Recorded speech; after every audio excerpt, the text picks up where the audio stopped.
Hello everyone, welcome to Ken study. आज है 21 मई। Start करते हैं आज के एमसीक्यू क्वेश्चंस। आज का फर्स्ट क्वेश्चन है, consider the following statements with reference to India Middle East Europe economic corridor. यहाँ पर भारत मध्य पूर्व यूरोप आर्थिक गलियारे से संबंधित कुछ कथन दिए गए हैं जिन पर आपको विचार करना है।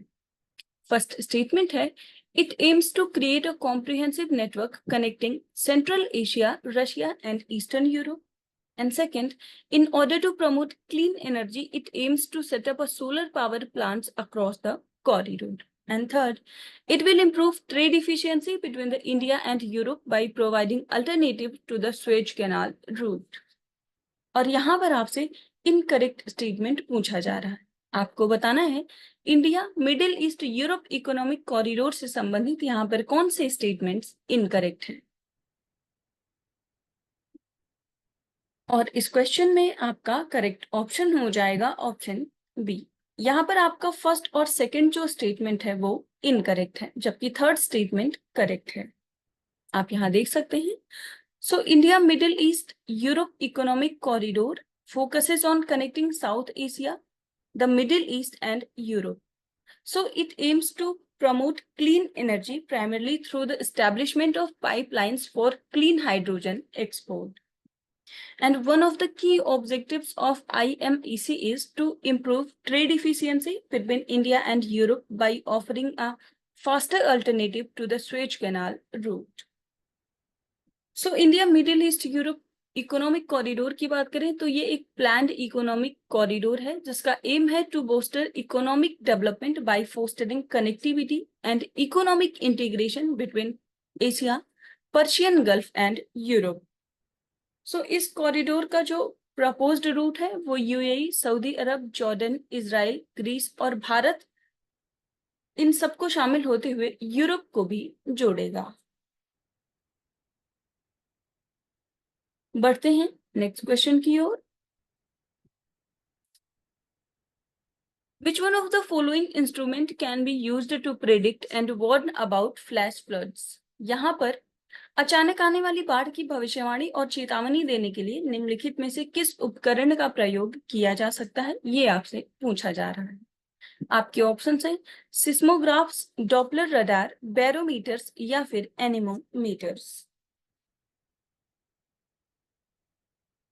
और इस क्वेश्चन में आपका करेक्ट ऑप्शन हो जाएगा ऑप्शन बी।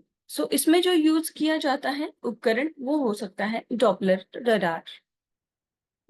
आप यहाँ देख सकते हैं, डॉपलर रडार के बारे में बात करें तो it is a technology that can be used to predict and warn about flash floods and it work by sending out electromagnetic wave fields that can detect the movement and intensity of precipitation in the atmosphere. So by analyzing the return signals, meteorologists can determine the amount and location of rainfall, allowing them to predict potential flooding events. Next question की ओर। Where is the World Para Athletics Championship being held? आपसे पूछा जा रहा है विश्व para athletics championship हाल ही में कहां पर आयोजित की जा रही है। आपके ऑप्शंस हैं Tokyo Japan, Kobe Japan, Osaka Japan या फिर हिरोशिमा जापान।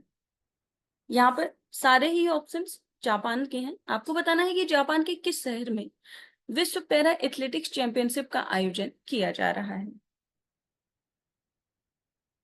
और इस क्वेश्चन में आपका करेक्ट ऑप्शन हो जाएगा ऑप्शन बी। इसका आयोजन कोबे जापान में किया जा रहा है।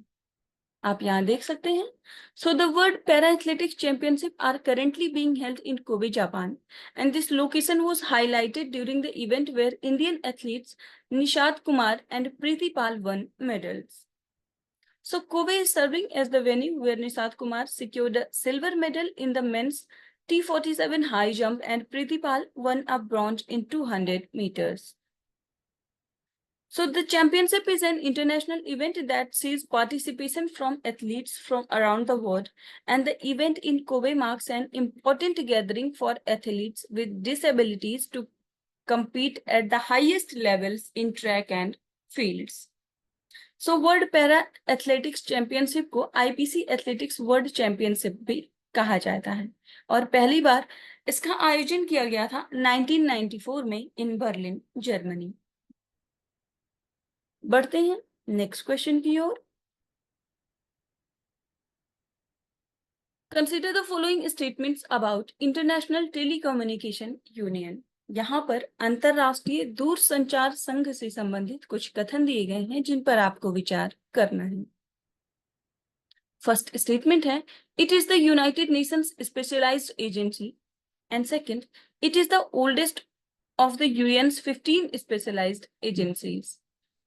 It allocates global radio spectrum and satellite orbits. आपको बताना है कि अंतरराष्ट्रीय दूरसंचार संघ से संबंधित यहाँ पर जो भी स्टेटमेंट्स दिए गए हैं इनमें से कौन से स्टेटमेंट्स करेक्ट हैं। और इस क्वेश्चन में आपका करेक्ट ऑप्शन हो जाएगा ऑप्शन ए। यहाँ पर तीनों ही स्टेटमेंट्स करेक्ट हैं। ITU यूनाइटेड नेशंस की एक स्पेशलाइज्ड एजेंसी है and it is the oldest in the 15 specialized agencies. आप यहां देख सकते हैं। So it is the United Nations specialized agency for information and communication technology, जिसको स्टैब्लिश किया गया था 1865 में। और आपने देखा कि it is the oldest of the United Nations 15 specialized agencies. So it allocates global radio spectrum and satellite orbits, develop technical standards for network interconnectivity, and it aims to improve information and communication technology access for underserved communities. So it is based in Geneva, Switzerland, and it is part of the United Nations Development Group and operates 12 regional offices. And it functions as an intergovernmental public-private partnership with 193 member states, around 800 sector members. Bharat की बात करें तो भारत इसका member है since 1952 and was re-elected to the ITU Council for the 2019 and 2022 term. बढ़ते हैं next question की ओर। Which country was declared the host of the Women's World Cup 2027? आपसे पूछा जा रहा है किस देश को महिला विश्व कप 2027 का मेजबान घोषित किया गया है। आपके ऑप्शंस हैं ब्राजील, इंडिया, ऑस्ट्रेलिया या फिर साउथ अफ्रीका। और इस क्वेश्चन में आपका करेक्ट ऑप्शन हो जाएगा ऑप्शन ए। ये घोषित किया गया है ब्राजील को। सो वुमेन्स वर्ल्ड कप 2027 का जो आयोजन है वो ब्राजील में किया जाएगा। आप यहाँ देख सकते हैं Brazil was declared as the host of 2027 Women's World Cup at the FIFA Congress, beating the joint bid of Belgium, Netherlands and Germany. So Brazil secured 119 votes against 78 for the European bid. So the decision followed a FIFA technical evaluation favoring Brazil, and Brazil's bid featured purpose-built stadiums and strong commercial backings.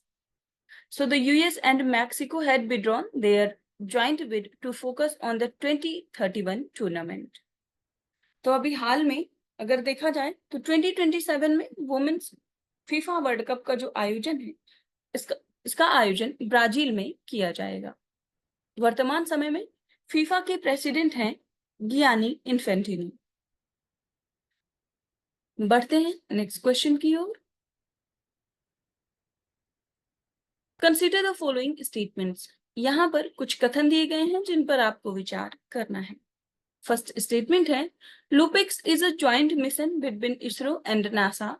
Second, LUPEX aims to explore the lunar south pole reason.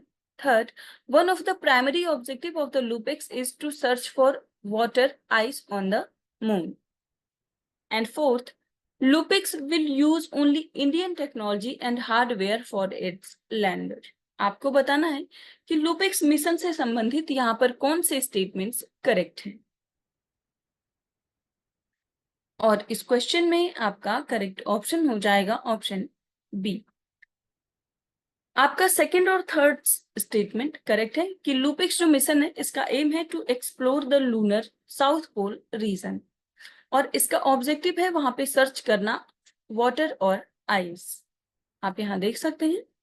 So the lunar polar exploration mission is a collaborative mission between Japan aerospace exploration agency and ISRO. और इसका primary objective है to explore the lunar south pole region and searching for water ice on the moon. And this mission involves both Japanese and Indian technologies, ना कि केवल भारतीय technology. सो लुपिक्स के बारे में हमने देखा कि ये एक प्लान्ड ज्वाइंट लूनर मिशन है इंडिया और जापान का, और इसको ऐसा माना जा रहा है कि इस मिशन को 2026 के आसपास लॉन्च किया जाएगा। सो आज के करंट अफेयर सेशन में इतना ही। Thank you for watching. Do like, share and subscribe.